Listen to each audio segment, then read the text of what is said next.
We'll give Hi. everybody a couple Hi, more minutes. How's it going, Quinn? Did you got that stuff okay, right? I did. I did. I appreciate it. Yeah, very helpful. Very good. So, all right. Give everybody a couple minutes. So, let's talk about any wins and losses since Monday. Oh, Naomi's got a listing up. Woohoo! Did you price it right, Naomi? Hey, can you hear me? Yeah. Yes. Oh, okay. You It's a, didn't it's get to a, go through Greg's pre-flight Monday. oops. I didn't know about it. I'm just kidding you. Go ahead. Did Mm, you excited about the listing? yeah, so this is an investment property, so it's going to be a little bit different than the traditional. So it's like a wholesaler innovation kind of type of situation. So, but definitely got some calls on it. Michelle has received some calls on Mhm. it as well for showings. And Very good. I already got one offer, but of course it's a lowball offer. So yeah, so looking forward to that. Remember the famous words, getting your first offer is good, but Yes. the tip of the trade, right? You know this is below market value, right, Mrs. Buyer or Mrs. Buyer's agent? Yes, I do. Well, my seller's watching the site 724. If I were you, I would suggest you talk to your buyer, go up to whatever you feel comfortable with, and make that offer. And the seller has to, if it meets the seller's number, he's liable to go ahead and get you that home without going through the competition. It's always great. The agents love that, and I mean it's worked several times for us to get a higher offer. The story that we teach on doing it traditional. The sellers, after meeting with nine, I was the 10th agent, and he met with the ninth agent he met with was Keller Williams. It said that the traditional value is $400,000. $400,000 after paying commissions that he would have netted somewhere in the 350, 360 range. The very first bid that came in, offer that came in, was $410,000. And so you experts out there, what does that not include? Premium The premium, the buyer Buyer's buyer's premium. premium. So or premium. our very first offer, 410 plus the 6% buyer's premium. And then of course, yeah, you should know the story by now. After 22 offers, we ended up at 451.5. Contract was written for somewhere in the 479 range, 3-week close, and just blew the minds of the sellers. We had another great event yesterday from another investor in Ohio. 20 bids, up 60, $70,000. My understanding from the seller is they bought this home for $150,000 a couple months ago and tried to rent it out, couldn't do it or didn't feel comfortable with renting it out, put it on the platform, and it ended up at 210 plus you had a 7 or 8% buyer's premium, It was seven. Michelle? Seven? Mhm. 7% buyer's premium on top. Not bad, huh? Making 60, $70,000 in 3 months. So it was fun. It's always fun to watch those homes. Last week, 6 or 7 homes went pending. So thank you, Joy. I think it's your exceptional training that's doing it. It's fun as a community to stay ahead of this curve together and figure this stuff out together. So, Mikhail, I'm going to put you on the spot, buddy, because yours is the seventh we haven't heard about. Did you close it or did it not close? So for mine, we currently are under negotiations. I think we have a sale. They sent the contract over for a total purchase price of 315. We're just gonna we're not gonna pay the special assessments and we're not doing a 15-day inspection, we're doing 7. But other than that, I believe we're gonna have a contract. Hey, we're going to go 7 for 7 here. And by the way, we have another one that I'm not going to count in the deal. So Greg has a really great friend, Matt Chick, that this guy's like a stud of EXP, and out for. He had a home listed on the site for 675. I don't know why I'm laughing. It's not it just it's so weird how this business works. Biggest open house he's had, most amount of people he's had. He was expecting a ton of offers to come in on it, and the seller died on Sunday. So he had to Ouch. get the home back up, and it's just I mean Ouch. I don't know. I'm not Uh, laughing at the situation. It's just weird how real estate works. Let me help you understand what that is, Robert. And I say this with respect. I call that's the sales prevention department.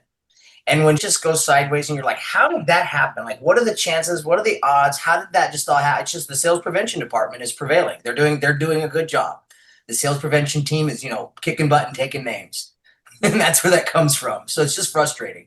Yeah. Yeah, the cool thing is they did pick up. I think he said he picked up a listing lead, but they've got some qualified buyers too out of the sale. So it's not dead by any means. Or what Matt's going to do is I think with our help is we're going to chase down the probate on this and find out where it's at and get it back for him. So anyway, so Michele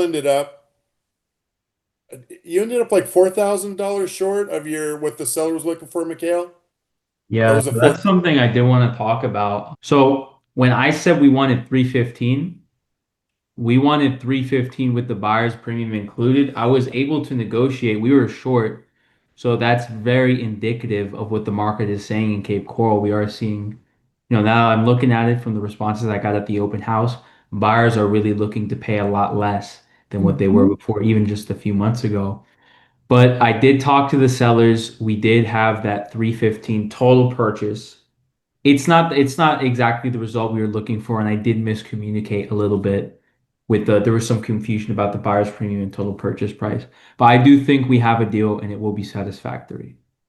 Yeah, so one of the things that we had a couple, now that you guys are in a buyer's market, and we're going to get onto the Thursday topic here in just a second, but when we have another home in Minnesota that I think was $14,000 short of achieving the seller's price range on, and he had two people, I think, making offers. And sometimes when you're in a seller's market or a buyer's market and you don't get the turnout that you were going to get at your open house, but you've got two people that really want the house, before the event ends, go to them. In this case, the seller was being unreasonable about the purchase price. The home comps out today at 750, and it's funny because if you go to Zillow, which all the buyers do and sellers do before they list their home, Zillow says a home's worth not even $700,000 on there. So he ended up at six. So I told him, go to the seller and find out what they can do. And it ended up that the seller would do $700,000 on the site. And I think he had a 6% buyer's premium. And he swears upside and down. And even, the agency he was talking to said the home had a value of 750. So if you get an agent, you get a buyer to agree with that, and you're 14,000, you got to go back to him and say, look, at the seller, the seller wants you to get the home, your dream home. All you got to do is come up $14,000. And again, this is a $700,000 home. And the agent was resistant to do that, and he just wanted to extend it out and take the path of least resistance. And I don't know why we'd do that.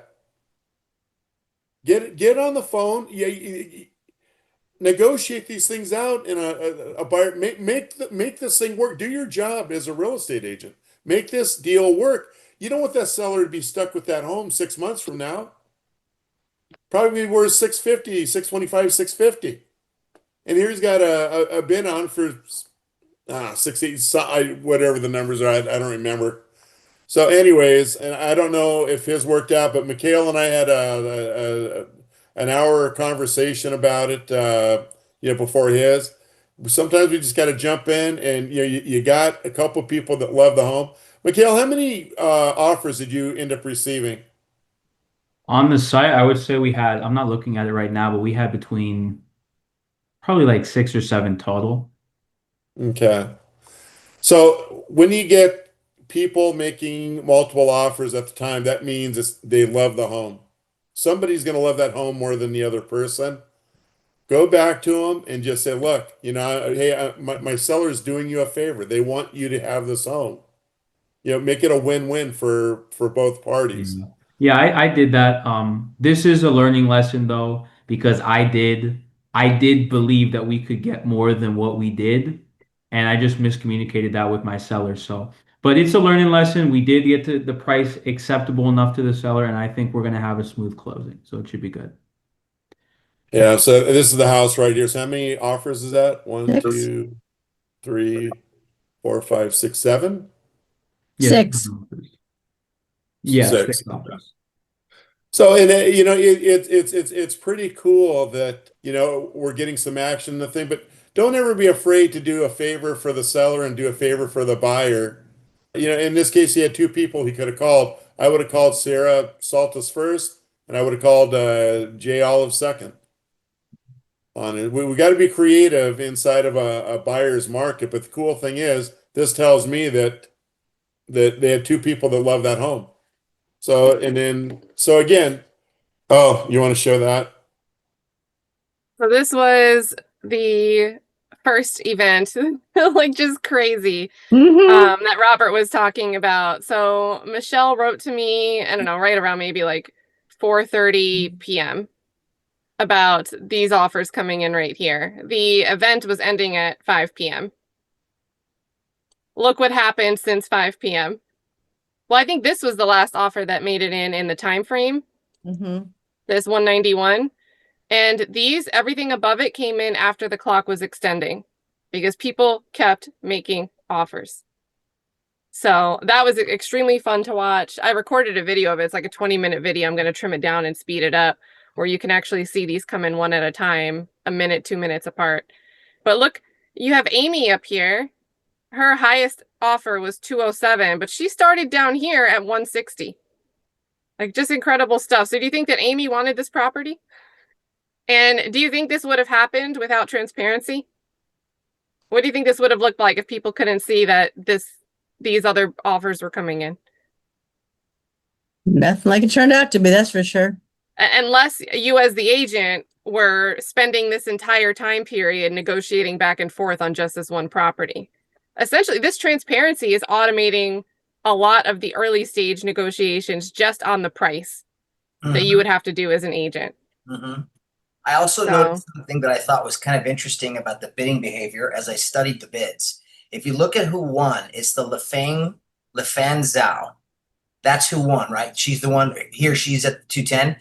So Lefan Zhao began on the last day, day 5. So that's number 1, is they didn't jump into the game. They didn't reveal their hand or their interest days 1, 2, 3, 4, right? So it's day 5. So that's a thing, right? But also it gets better than that. When you look at Lefan Zhao the first time they bid, where is that first bid? Is it 618 for 187? So go to 187. If you notice 187, there's Lefan Zhao. That's when that person's on the board the first time. Lefan Zhao beat Noel by $1,000, 186.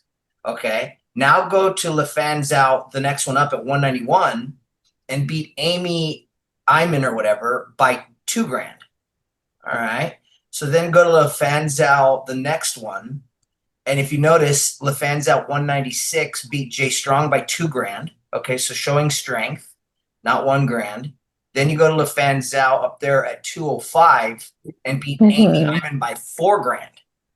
That to me is an interesting thing. And then again, Amy goes again by $2,000, and Lefan says, "Hey, I'm not messing around. I'm going 3." So it's like the incremental with more competition. Lefan Zhao said, "Hey, I'm not playing this game. I'm going to jump. You go little, I'm going big every time." That's kind of cool in my opinion. So Greg had put this together to map out the offers over time and show you this data mapped out this way shows you the FOMO, the fear of missing out, the urgency, what happens when you have the transparency. And again, we're having all of this talk about a buyer's market. So if this was listed a different way with a different agent, Michele relayed to us as a team that Vince was sitting with his sellers watching these offers come in. So I'm sure that was an exciting moment for them being in that room together watching this. But you have all this fear and panic from, listing agents that now are expecting, well, if we're at 150, everyone's going to come in at 135 and ask for concessions. And, they're going to tell us how they're buyers because of interest rates.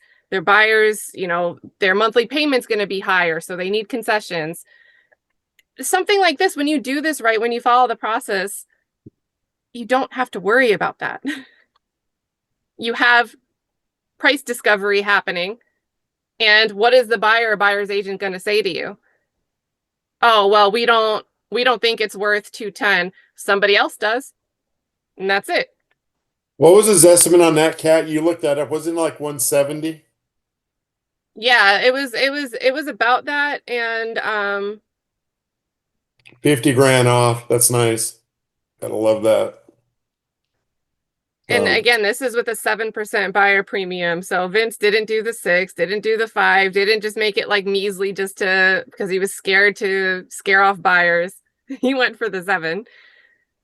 So, and I don't know, we don't know yet. Michele, do you know if these were agents that were bidding or these unrepresented buyers? Do you have a gauge? I believe they were all agents. Okay. So in this case, it'll be agents. But again, they can see right on the addendum that there's compensation heading their way. Yeah, 7%, maybe more than other people. So one of the last thing I want to talk before we get into the topic here is we're getting calls before the events are even done with agents panicking a little bit.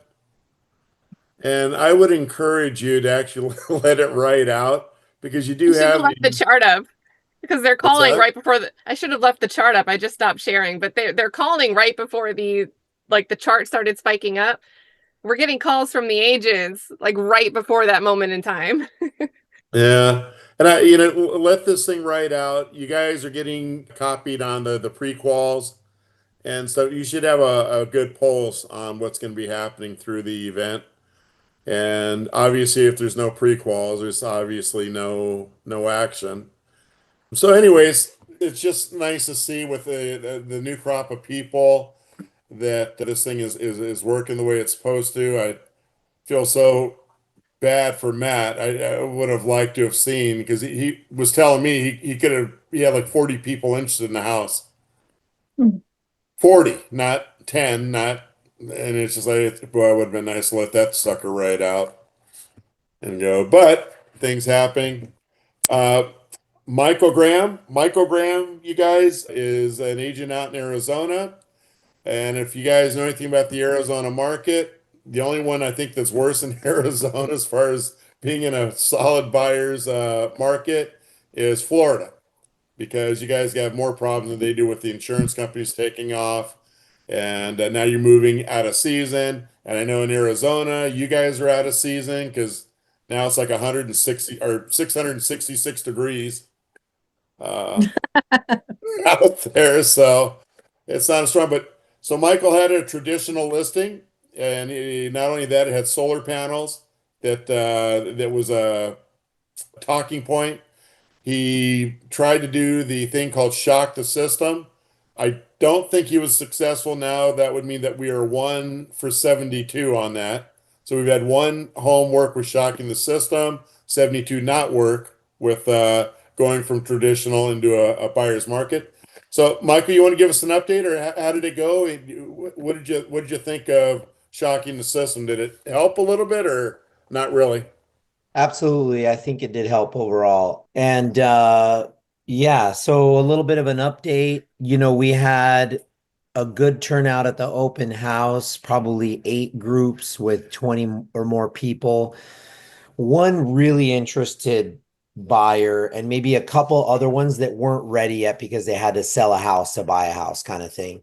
The agent, they did a third showing yesterday and they said they're submitting an offer today. I went ahead and told them, hey, I'm going to extend the platform time because our time was up yesterday at 6 p.m. and they went to show at 5. So he was appreciative of that, and it just gave me the excuse to extend for another week.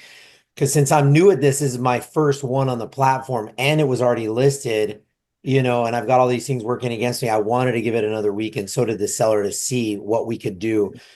Since then, I held another open house in the afternoon, had 2 cash buyers come through that I'll really try and pick up as new clients of mine. I think one for sure will stick. So that's good news. A little bit of bad news, but turned good. This will help you guys, especially in Arizona. My first time around on the description, they removed some information on my description because it was out of whatever they allow here in Arizona. And they said, hey, no violation. This is your first time. So then a couple days ago, I got a notification with 2 violations, $200 and $500 immediately. And it was like, you have wrong verbiage and you're doing something wrong. And so I emailed right away. It was late in the day. She called me the next day, super nice. So they removed the 2 fines. But what it was, the infraction is that I mentioned the Easy Real Estate platform. I can't do that in the public remarks. So I can say that it's on a bidding platform. I can't identify which third-party company it is in the public remarks. And the other thing is Arizona has switched gears because of the NAR lawsuit. And they said, you can't say anything about any compensation anywhere on the MLS listing. So I uploaded the easy addendum in my documents tab, and they removed that and said, no, that's what they wanted to give me a $500 fine for. So anyway, from now on, I can, talk about a big event. I can't really say, I can even talk about a giveaway, but I can't say no showings until the big event. I can't talk about showings. And I guess the premise is, you can't give any buyer out there that's actually working with an agent any angle or opportunity to circumvent or bypass that agent and work with you as the listing agent directly. So that's what I learned there. And then By the way, everybody, that's the big change. Anything related to compensation can't go in the public remarks. So to get around that, what we do is to make an offer, we just put the 800 number in and to Michele and her team and let them just take it over from there. So if it's an that's the unrepresented workaround. buyer, you mean? Yeah, well, you can put a phone number in there. You just can't mention compensation. Right. Or you could put just contact listing agent to submit an offer. Well, that's what I like to do. I don't use the what is that form, offer detail form, and I don't use the 800 number. I love them calling me and finding out what Yeah, they that's have. how you sell them. So now my plan, is to encourage this buyer to write an offer so that I can get one offer in and start this process. And then I'll probably not even wait until next Wednesday for other offers to come in. I'll encourage my seller to counter. My seller is willing to take between 625 and 650. The value of the home per Zillow, per all of the other listings on the market, is between 675 and 700. So somebody's still going to get a really good deal on it, and he's just motivated to sell. Well, let me ask you this, Michael. We got to get moving on. Would you recommend to the group that's on this call, would you recommend if they have the same thing? Because we pretty much said you probably shouldn't do it. Would you recommend it as a last chance that it's worth the try on it? Shocking the system. Doing what? Oh, bringing your old listing to the market with a really low price? Yes. And Yeah. do you think you should have gone lower, or do you feel good No. about the price? No, I feel good about the price. I think 20% below fair market value is plenty low, because when you get too low, you're going to start to attract buyers that aren't going to be able to qualify up to the price that you want anyway, right? It's got to be close enough to that price, but far enough to where it's very attractive, right? Right. And so would you recommend they do it? Yay or nay? I would, because I don't think you have anything to lose. And in talking to the Arizona Department of Real Estate, or Armless, yesterday, she's like, hey, I've got somebody else that's got 5 listings. They're all listed for $1 and they're in complete compliance and they're getting calls all the time. So I know if there's other people using platforms like this and selling for $1, then That's at auction.com. Yeah. So I don't have anything to feel guilty or bad about. All I'm projecting to the world is My seller wants to sell. Give me your best offer. There you go. All right. So, hey, you know what? Maybe it'll be two for 72. I'd like that a lot better than one for 72. 1000%. Thank you. So anyway, all right. So we're gonna get on to Topic Thursday. Topic Thursday. Uh, we have most of you guys know Jeff Tetzloff. He's the one that's in charge of the lead, giving you lead program. Jeff came to our organization a year ago. Jeff created this thing called the Enterprise Program. After the NAR lawsuit, we know that brokerages they're going to suffer even more once they enact. Take my word, believe me, don't believe me. By the end of the year, sellers will not be offering buyers commissions. Inmen, for all of you know that Inmen, they're basically saying that the real estate agents are running like the Wild West, didn't pay one stinking bit of the lawsuit.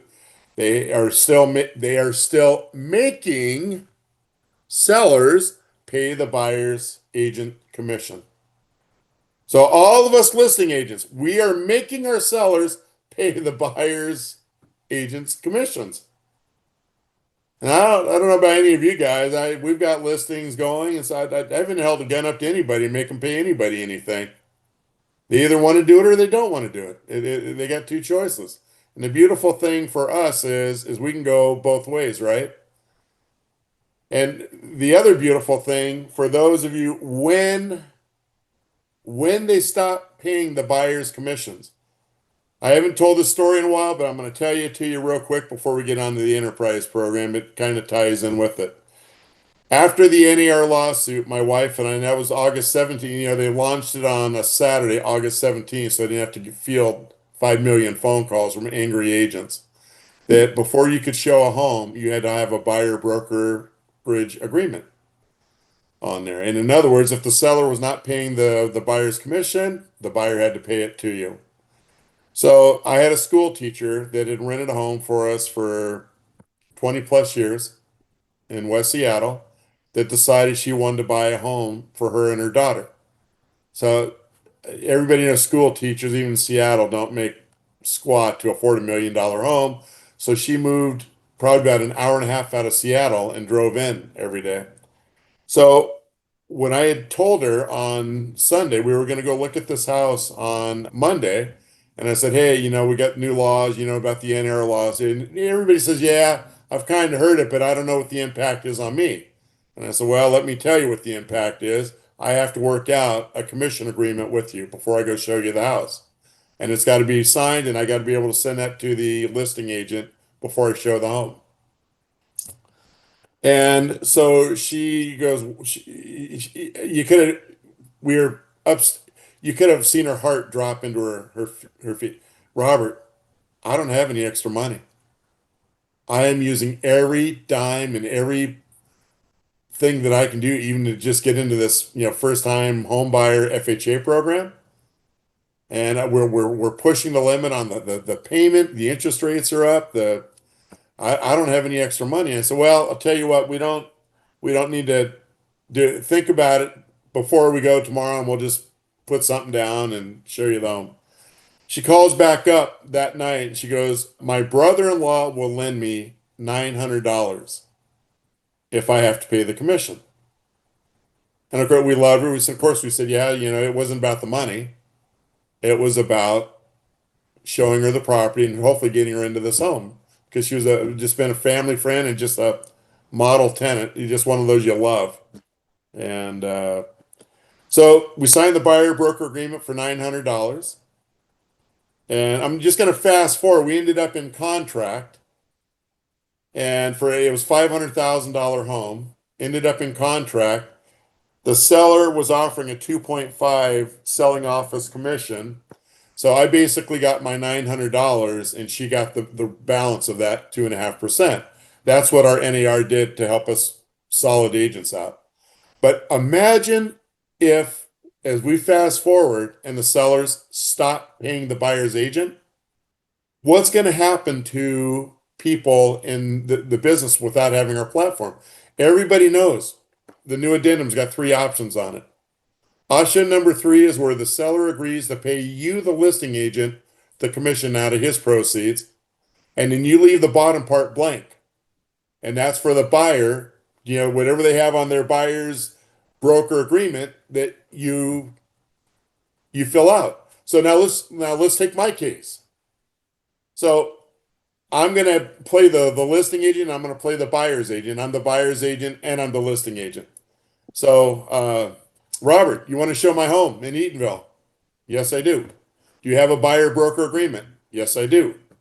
How much is it for? $900. What? I didn't hear you. $900. What? Can you say it again? Computers can't hear you. $900.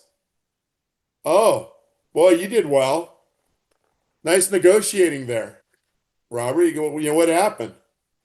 And then I come back and say, oh, school teacher, family friend, this and that. Well, I got a question for you.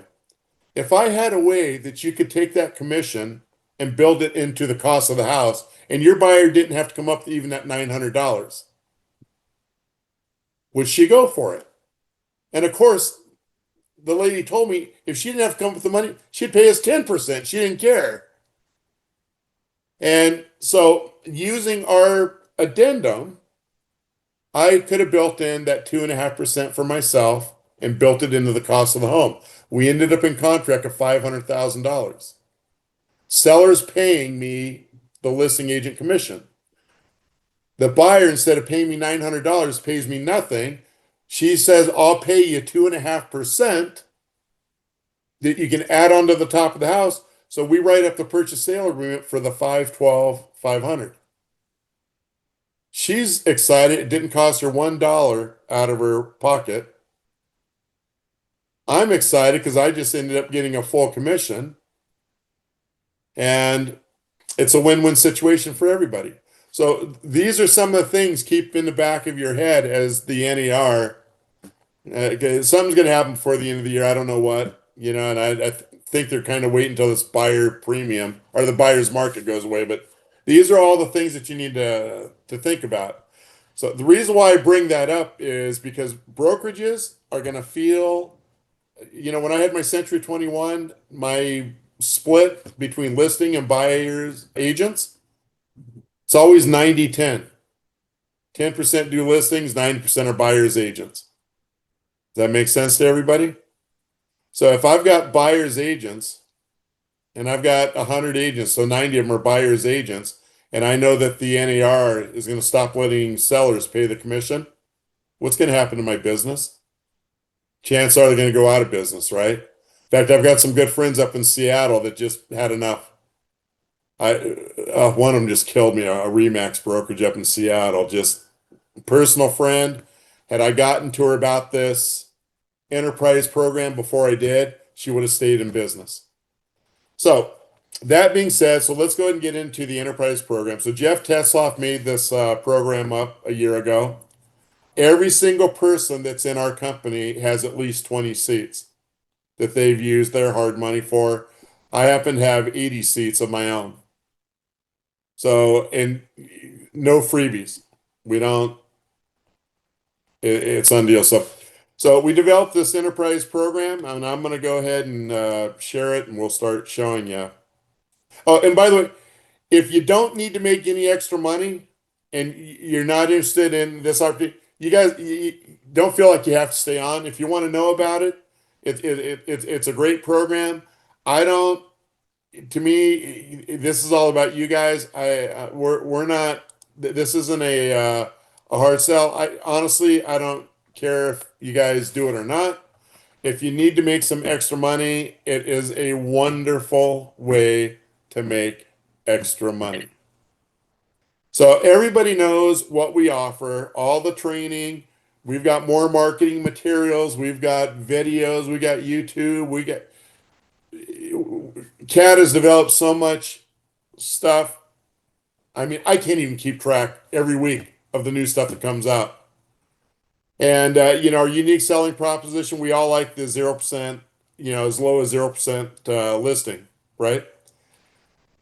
Can somebody tell me what it would cost for an agent to sign up by themselves nowadays and buy their own seat license? Is there anybody that knows that in this group? Is it You five said thousand dollars? okay. How much, Frank? Is it $5,000? $5,000. Yep. Okay. If they want to come in. And so we are obviously, how many of you have come in under the enterprise program and been sponsored?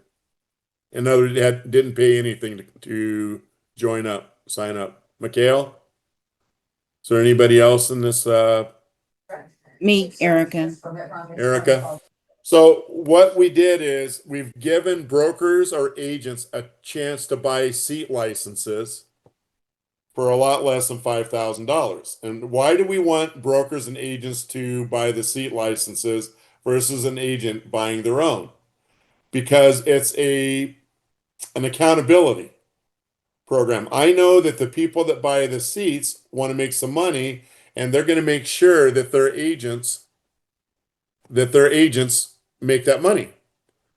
So the way that I'll go ahead and stop sharing here for a second. I'm not even sharing now, am I?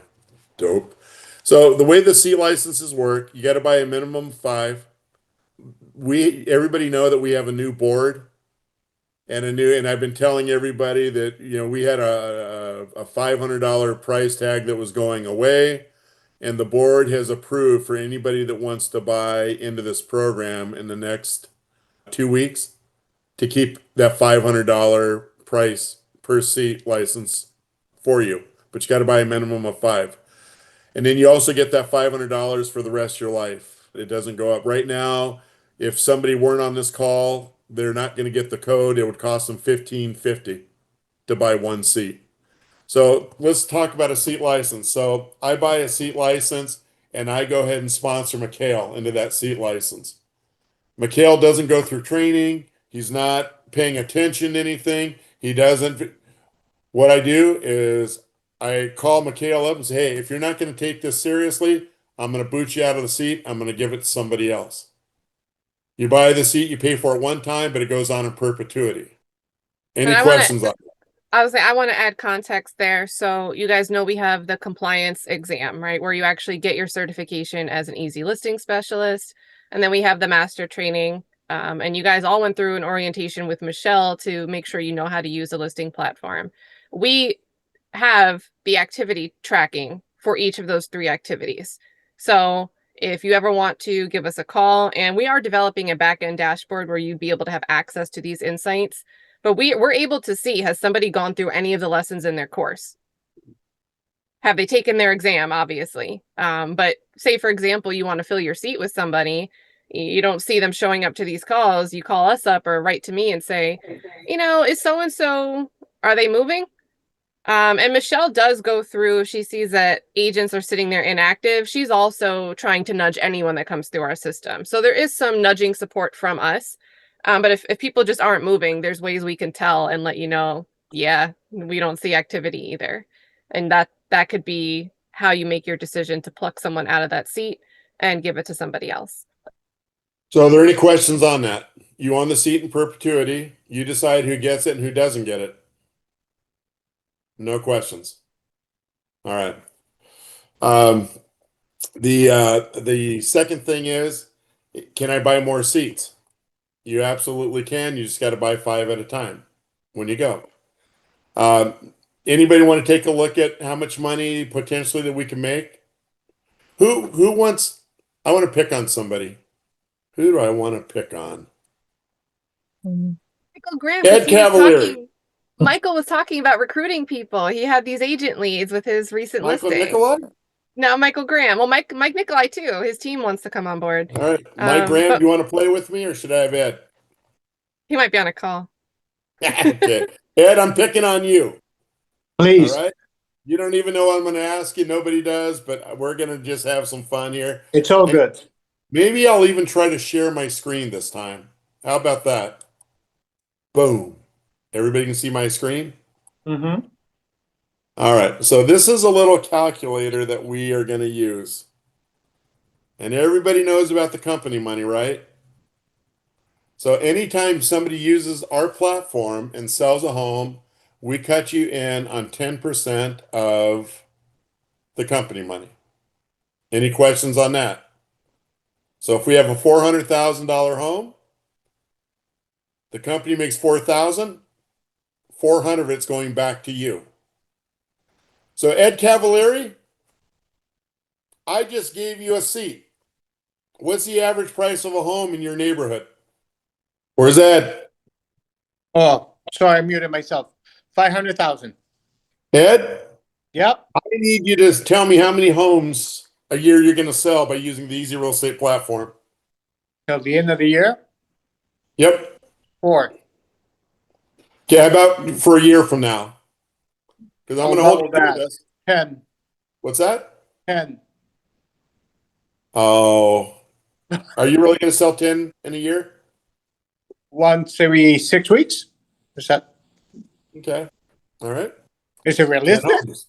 So, Ed, you just sold 10 homes. I paid $500 for the seat, right? Yep. You're selling 10 homes. I just made $5,000 on just you alone if you sell 10 homes on a $500,000 investment. How many homes are you going to sell next year? Total? Yep. 24? 24. Oops. So everybody starts to see. So you made $5,000, made another $12,000 this year on a $5,000 investment. Is microgram off the? Yeah, thanks, Ed. Microgram off of the phone. Looks like he's still talking. So Cat, pick somebody else out for me. Naomi, you have a good sphere of influence, right? Let's do Naomi if Naomi's there. Okay, Naomi, how many homes are you going to sell this year for me? Sorry, I'm out. This year, we're halfway through the year. 20. 20. Ooh wee. Giving you a Why seat. not? What's the average price of your homes? I'm gonna get her up to 20 a month with a little bit of elbow grease. So you model that 20 a year. How about 240 a year? Let's do that one next. Go ahead. What's the average price of the home, Greg? 4. 400. I don't know. Okay. So we just made $8,000 on a $500 investment. Let's say that it does go to 240. $96,000. Well, that's the idea behind this. If it works with one seat, and I'm not advocating to do one seat, but the idea is it's about replication. If you can go from 0 to 1 and get one seat and stick one dude in there, and that one dude or that one producer can do whatever, let's just say 1 a month for 12 a year or 2 a month, 24. If you can just get to that first working step where it's an income stream that offsets the 500. As we all know in real estate, once you offset your risk, if you spend X but you get X back, you're now playing with house money. So once you're playing with house money and it's a replicatable model, like that's all I need to know. That's all you really do need to know. Because it's essentially like a risk-free, 100% return very quickly on first couple deals, infinitely scalable model. Not that there's infinite real estate agents out there, but you get the point. You can build the thing as big as you want. Look at 4 homes at $400,000. You made $1,600 on a $500 investment. And I would think that any agent that I put in my seats, I expect them to sell a minimum of 4 homes. And we've got 80 seats, my best friend and I, but let's just say we had 5. So 5 times 4 is 20 homes. Now I've got myself a $2,500 investment, and I just made $8,000 in 6 months on the homes. So that's the enterprise program, and it goes on in perpetuity. We mail out checks once a month to you. The test slot that we did with our first investor, he owned 20 seats. He's made a little over $200,000 on a $10,000 investment. And he's got only half his people producing. And he's in Florida. So the idea behind this thing is to give you guys a leg up. Does anybody own their own brokerage? Yes. Normalina, are you a split brokerage or are you a flat fee brokerage? What kind are you? Split. Split? What's your split? It just depends on the agent. But 80-20. 80-20? So Quinn, you're a part of Realty One Group, right? So normally I'm going to tie in something here in a minute with Quinn. I am, yes. And sorry, I'm driving, so I'm a little bit Oh, it's okay. What are they less than charging you accessible. now for the transaction fee? It's based on the cost of the house. So 500,000 is like I think a $1,750 transaction fee. Oh, yeah, that's different than the Realty One groups that I know. Is that right? So, Okay. yeah, so anyways, you guys, the flat fee group, what some of the brokerages are doing is, it's tough to make a living with the flat fee. Monty Moore in Tennessee did own a Realty One group. He was charging $7.99 flat fee, and I think the company was taking $400 of that. So he was making $399. What he was talking about doing is telling his agents that he gave the seat to that he was going to pay that $5,000, but on that stuff they sold on the platform, it was going to be a 90-10 split. So he was going to make a 10% margin plus the flat fee by giving them that seat. So their brokerages can do that. You can do that. I don't do that. I just want to find agents to sell. Like I say, if I can get agents to sell 4 or 5 homes a year, I am quadrupling my money. And if it goes on year after year after year, then obviously we are just making some serious dough. So that's what the enterprise program is. If there's anybody interested in wanting to get it, you can raise your hand now and I'll show you. Otherwise, you can give us a call. You got 2 weeks on the $500 deal, and then it goes back up to $1,550. So we've got several Ronnie weeks, several agents that are talking to get into this thing. The new board has spoken. They're giving you guys another 2 weeks to get the $500 off on the deal. So does anybody want to see how to get it, or just we're done? Well, say Ace Tejada's not here, but remember, he's not just looking at getting the enterprise seeds, but he's looking at as something to be sticky for building his team on his EXP team. So he's got two visions. Naomi, you want to see the how to get them?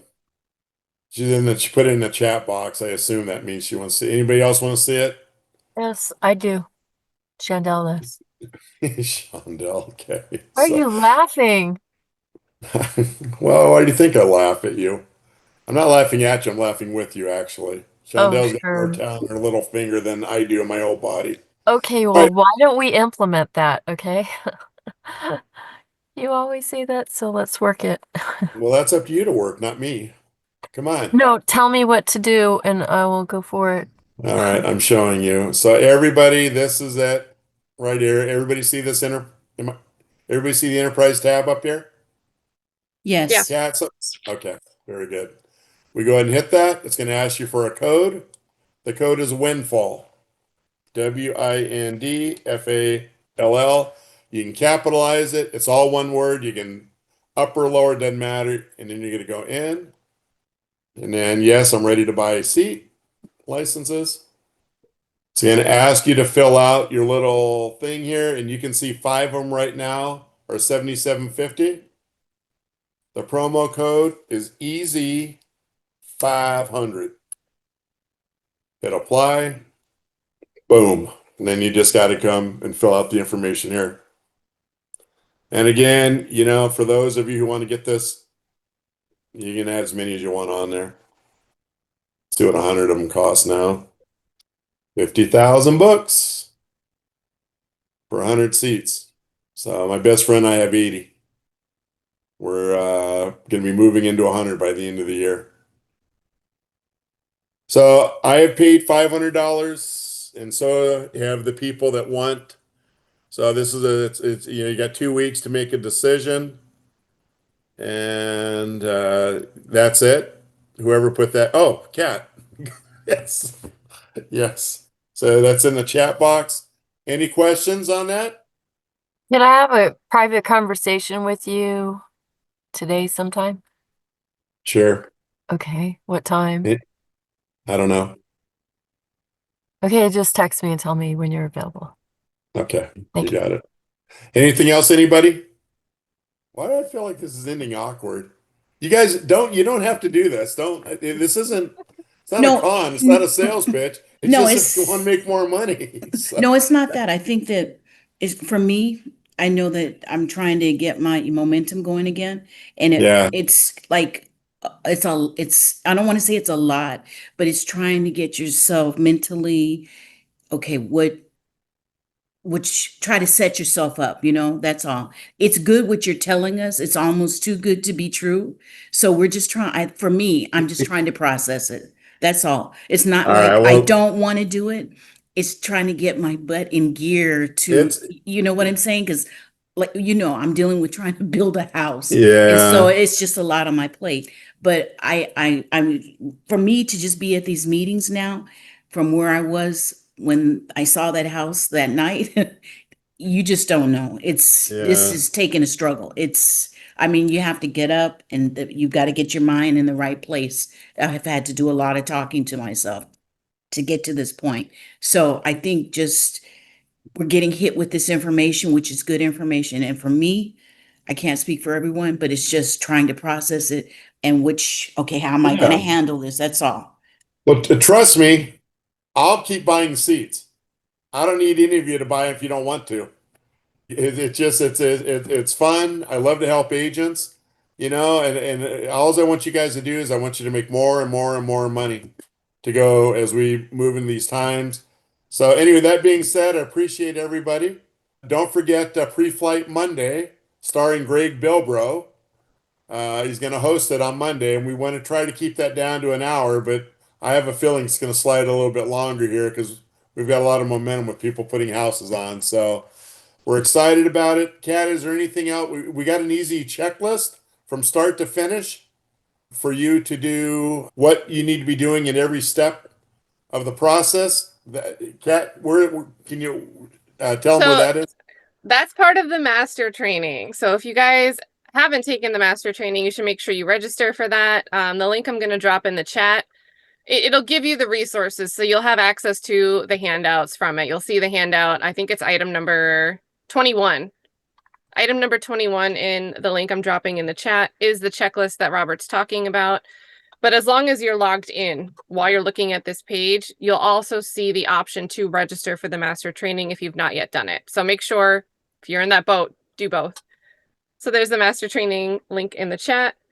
And Content just amazes me. when you register, this master training is going to live on your dashboard. It lets us know that you've registered for it and gone through it. You can find the handouts anytime, just the same way you'd see your easy certification course. And I've been trying to export it. It's taking a really long time, but yesterday's master training, I'm also trying to get that uploaded as a replay there. So you have to attend live to graduate and be considered a master agent. That gives you the opportunity to have priority listings on the platform. So your listing will be featured in the big first row of pictures. And you'll also, say we grow to 5,000 agents. If you're the master agent and other people in your state aren't, you're going to be the priority when someone's looking for an agent in that area.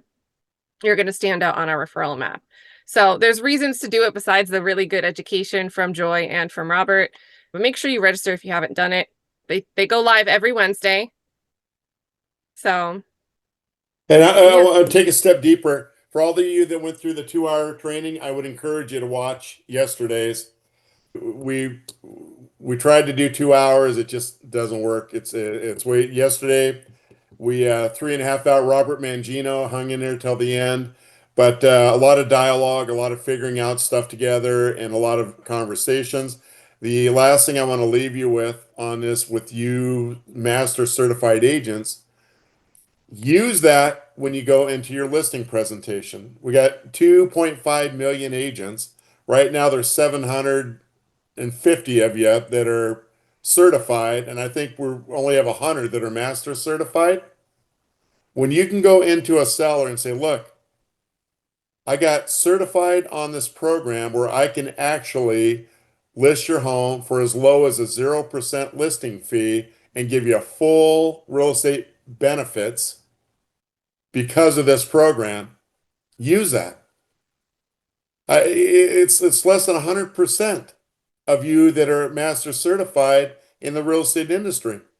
Because the way that I look at it is I've sold my wife 30 years in the industry. She sold billions of dollars of real estate. It would be awfully hard for any of us to go and compete, including myself, to go in and compete with her, with the seller, right?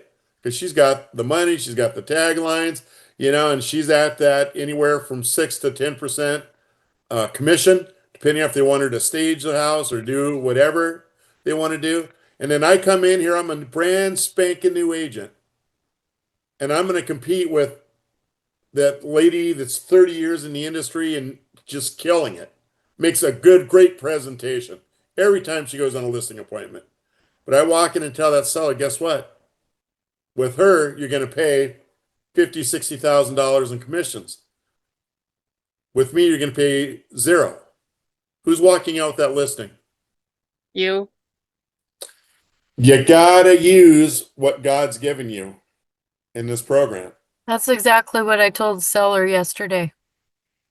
Exactly. And I'm waiting for him to call me today. Yeah, know the listing story. Know that why do we want to use a listing story? Because it's a real working transaction from A to Z. You get a little bit of marketing in there. You get what the open house did. You get to see live bids that were made. You get to see after the live bids the purchase price. And then what doesn't we take an offer for 451.5. What doesn't it include? Buyer's premium. You get to see the contract 478. By the time you're done, the seller knows exactly how this platform works. We don't get here stupid stories. Well, I didn't know you're doing a buyer's premium. All these things that when agents don't pay attention to what they're doing, that's what happens. We get these questions and stuff that happens in the thing. That's why it's really important, because your seller, by the end of the presentation, he should be handing you a sheet of paper, all of you. Mona and I were in a place with the father and the son. Seller took out 4 sheets of paper, gave each one. Write down what you think it's going to take to get 100 people in this open house. That's where we all need to be. And that's the reality of what we do. You can do things your own way. You can recreate the wheel if you want to. Or you can do something that the agents that are putting multiple homes a month on the site are doing. Because there is no confusion with any sellers when you take that working transaction and show it to a seller and explain it, each piece. It's just wonderful. So, all right, you guys, enough of the sermon. Thank you for being on this. We'll look forward to seeing you on Pre-Flight Monday. Thank you, everybody. Have a great day. Everybody's got my number. So give me a call if you need. Enjoyed it. Have All a right. good day. Take care, everybody. Thanks so much for tuning into Easy Real Estate Platform's Topic Thursdays. We hope to see you again next week, and make sure you check out our Facebook groups. The links are in the description.